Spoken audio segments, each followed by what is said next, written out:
মাত্র 3টি উপকরণে আজকে বানিয়ে দেখাবো মজাদার ম্যাঙ্গো আইসক্রিম।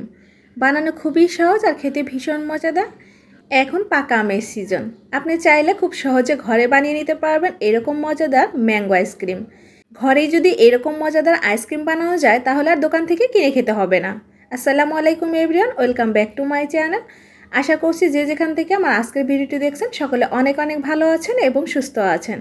আজকের পর্বে আপনাদের সাথে শেয়ার করব মজাদার ম্যাঙ্গো আইসক্রিম। পাকা আমের এই ম্যাঙ্গো আইসক্রিমটা খেতে ভীষণ মজাদার আর বানানো খুবই সহজ। তাহলে চলুন রেসিপিটি দেখে নেই। ভিডিও শুরুতেই বলেছিলাম 3টি উপকরণে আজকের আইসক্রিমটি তৈরি করে দেখাবো। এখানে নিয়েছি 1 কাপ আমের পিউরি, নিয়েছি 1/4 কাপ কনডেন্স মিল্ক আর নিয়েছি 1 কাপ পরিমাণ হুইপ ক্রিম। এবার এই সবগুলো উপকরণ একে একে আমি একটি ব্লেন্ডার জারে দিয়ে দিচ্ছি। প্রথমে দিয়ে দিলাম পাকা আমের পিউরি, এরপর দিয়ে দিলাম কনডেন্স মিল্ক, সেই সাথে অ্যাড করে দিচ্ছি 1 কাপ পরিমাণ হুইপ ক্রিম। এবার ব্লেন্ডারে ঢাকনা দিয়ে আমি এই সবগুলো উপকরণ খুব ভালোভাবে ব্লেন্ড করে নেব। তো আমি খুব ভালোভাবে ব্লেন্ড করে নিয়েছি আর আমাদের আইসক্রিমের মিশ্রণটি একদম রেডি। আমি একটু দেখিয়ে দিচ্ছি এই মিশ্রণটার ঘনত্বটা কীরকম হবে। এরকম ক্রিমি ক্রিমি হবে আর খুবই সফট স্মুথ হবে। এবার যে পাত্রে আমি এই আইসক্রিমটা জমাবো ওই পাত্রটা নিয়ে নিচ্ছি।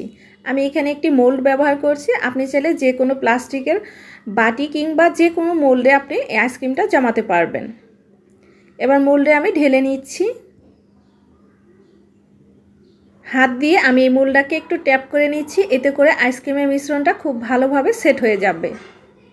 গার্নিশের জন্য আমি এখানে কিছু বাদাম কুচি ব্যবহার করছি। এটা টোটালি অপশনাল, চাইলে স্কিপ করতে পারেন, তবে এগুলো দিলে দেখতে সুন্দর লাগে আর খেতেও ভালো লাগে। যখন আইসক্রিমটা খাবেন তখন কিন্তু দাঁতের নিচে পড়লে খেতে ভালো লাগে। এখানে আমি দিয়ে দিচ্ছি পেস্তা বাদাম কুচি, দিয়ে দিচ্ছি কাঠবাদাম কুচি। তো এগুলো আপনাদের হাতের কাছে না থাকলে সেক্ষেত্রে না দিলেও হবে। এরপর আমি মাঝ বরাবর কিছু আম টুকরো করে কেটে দিয়ে দিচ্ছি, এতে করে দেখতে সুন্দর লাগবে আর প্রত্যেকটা বাইটে বাইটে এই আমের ফ্লেভারটা পাওয়া যাবে।